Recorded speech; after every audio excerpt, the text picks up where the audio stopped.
얘랑 연관되는 게 뭐냐면은 지금 방금 제가 소극과세 금지의 원칙을 말씀드렸잖아요. 요거 말고요. 바로 뒤로 가서 보면 제6조에 신의성실의 원칙이라고 나오는 것이 있습니다. 그거랑도 같이 비교해 볼 필요가 있거든요. 사실은 조문만 놓고 보면은 신의성실의 원칙은 내용이 되게 간단하게 나와 있습니다.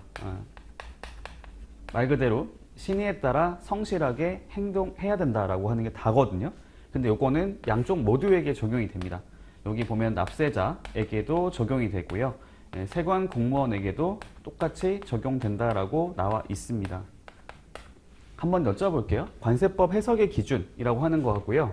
소극과세 금지의 원칙이라 하는 것들은 납세자와 세관 공무원에게 누구에게 적용되는 규정일까요? 납세자에게 적용되는 걸까요? 아니면 세관 공무원에게 적용되는 걸까요? 아니면 양쪽 모두에게 적용되는 걸까요?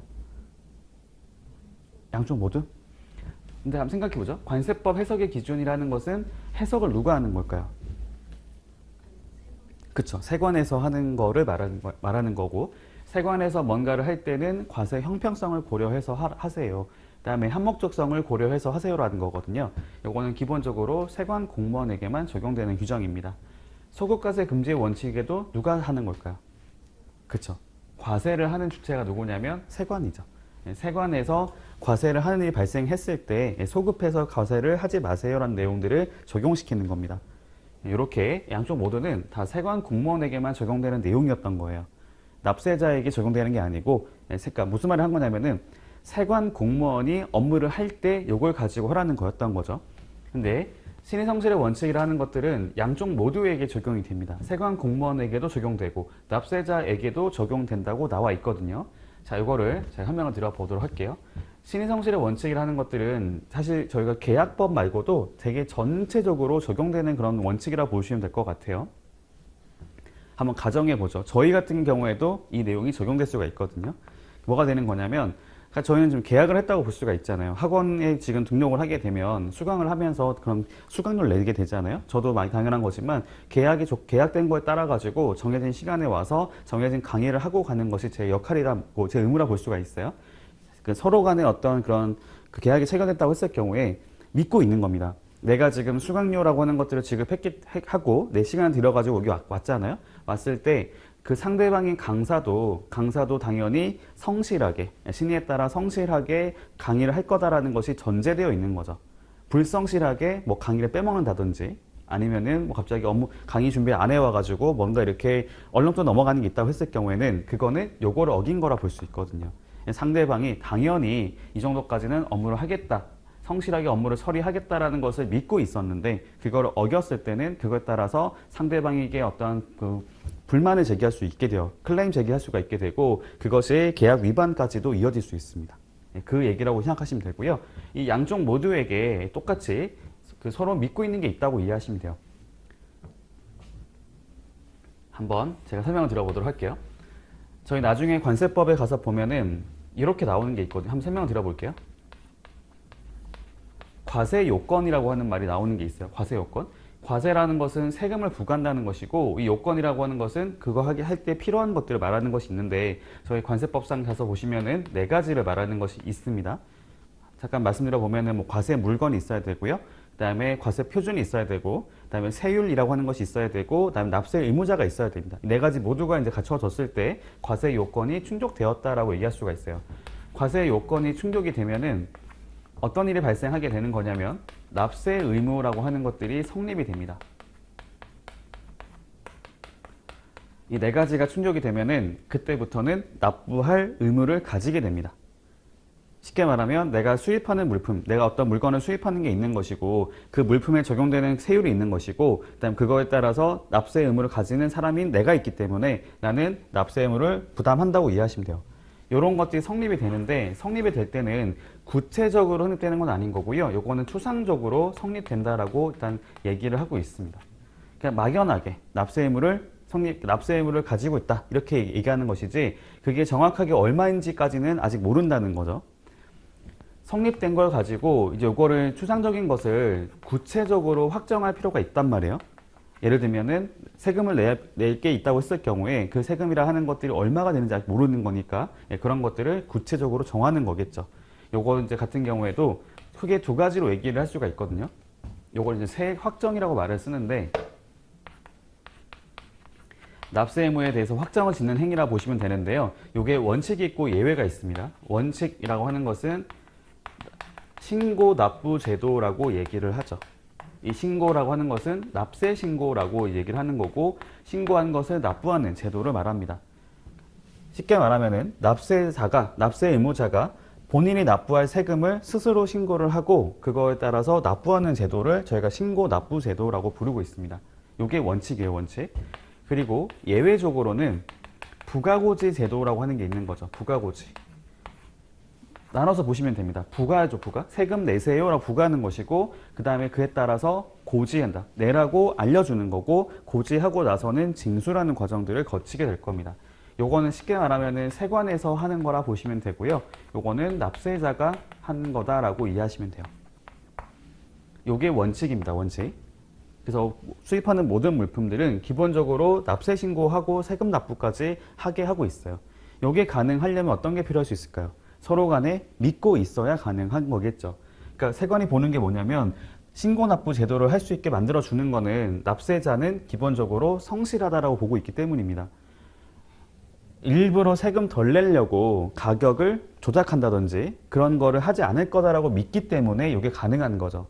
상대방을 신뢰하지 못했다면은 모든 물건 신고권에 대해서 다 부가고지 형태로 해서 하는 게 낫잖아요. 부가고지를 하면 오류가 발생할 일이 되게 떨어지는 거죠. 문제가 없을 건데, 아무래도 신고 납부를 하게 되면 납세자가 잘못을 저질러서, 그러니까 오류가 발생하게 되는 일들이 많이 생길 수가 있단 말이에요. 이렇게 좀 이해되죠? 제가 지금 말하고 싶은 게 뭐냐면은, 신성실의 원칙에 적용되는 것 중에 하나가 뭐냐면, 이 납세자에 대해서는 아까 얘기했던 것처럼 신고 납부 제도가 있었잖아요. 납세 신고하고 납부를 하는 것들을 원칙적으로 인정해 주고 있단 말입니다. 이런 것들은 이제 아무런 문제 없이 성실하게 할 거다라고 믿고 있었던 거죠. 근데 요거를 위반했을 때 그게 문제가 되거든요. 위반 시 제재라고 하는 것들이 따르게 됩니다. 상대방이 믿고 있던 것들을 위반했을 때 그에 따라서 제재를 할 수 있도록 하고 있습니다. 제재가 뭔지 봤더니, 이게 오류가 발생을 했어요. 요게 문제가 생겨가지고 이제 어떤 게 뭐 확인해 보니까 신고를 잘못했다. 이거를 더 높게 신고했어야 되는데 낮게 신고되는 게 나올 수 있잖아요. 그 경우에는 어떤 제재를 하는 거냐면 가산세라고 하는 것들을 징수를 하게 됩니다. 가산세. 그 다음에 아까 얘기했던 것처럼 가격을 조작했다. 뭐 이러면은 저희가 벌칙까지 적용받거든요. 벌칙. 저희가 행정벌이라고 말을 하는 것이 있어요. 행정벌. 행정벌 안에는 행정형벌이 있고 행정질서벌이라고 하는 것이 있습니다. 형벌이라 하는 거하고 행정질서벌이라고 구분할 수가 있는데, 이 형벌이라 하는 것들은 저희 관세법상 징역형, 벌금형 이런 거를 말한다 보시면 되고요. 이 질서벌이라 하는 것들은 저희 과태료 부과 처분을 말한다라고 이해하시면 돼요.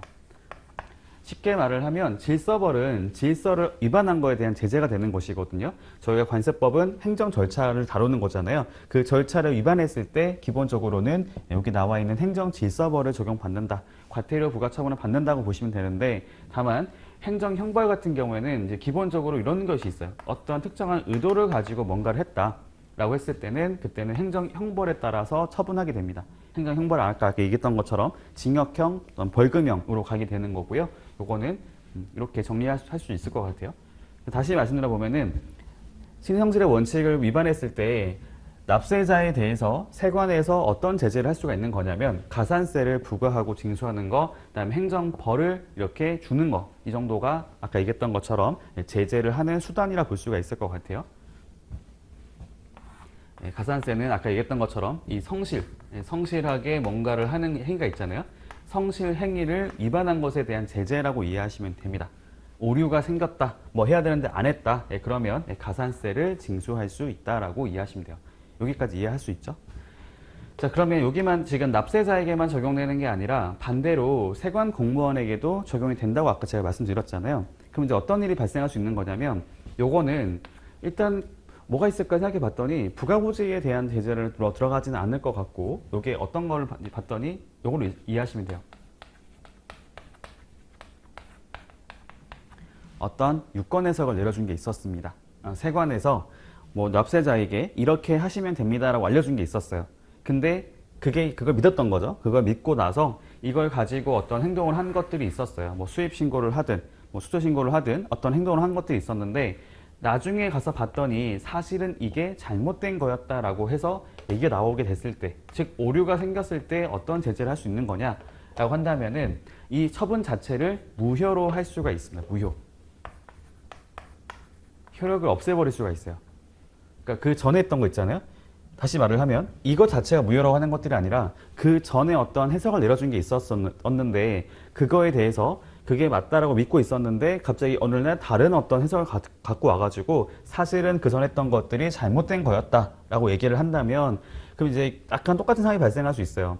새로운 해석을 갖고 오게 되면서 추가로 과세를 하는 일이 발생할 수 있거든요. 그것도 인정을 하지 않겠다라는 겁니다. 그러니까 사실상 소급과세 금지의 원칙이라 하는 거하고 신경세를 원칙이라 하는 거하고 되게 유사해 보이지 않으세요? 그렇죠? 거의 유사한 느낌 들죠? 근데 다른 게 뭔지 생각해 봤더니 얘는 아까 포인트가 그거였던 거잖아요.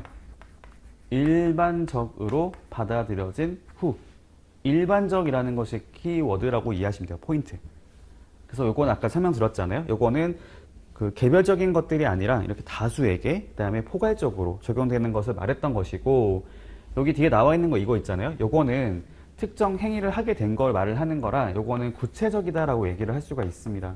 그리고 개별적이다라고 얘기도 하고 있어요. 그러니까 이거는 나에게만 적용되는 겁니다. 나에게만. 유권 해석이라 하는 거 있잖아요. 요거에 대해서는 일단은 나에게 해석을 내려준 게 있을 때라고 이해하시면 돼요. 절대 다수가 아니고 일반적인 것이 아니라 이렇게 구체적이고 확정적이다라고 얘기를 하거든요. 여기 특정한 누군가에게 이 내용을 알려줬다라고 이해하시면 돼요. 그럼 그걸 받은 사람이 이거에 대해서 이거를 활용할 수 있다고 보시면 됩니다. 그리고 기본적으로 이렇게 보면 되는 게 소급과세 금지의 원칙이든 신경세의 원칙이든 둘 다 이 무효라고 하는 거 있잖아요. 무효, 금지라고 하는 이 무효 처분에 대해서는 누가 내려주는 거냐면 요거는 법원에서 결정을 내려주는 겁니다. 쉽게 말을 하면 납세자랑 세관 공무원이랑 다툼이 발생을 하는 거죠. 세관에서는 이거 과세하겠다.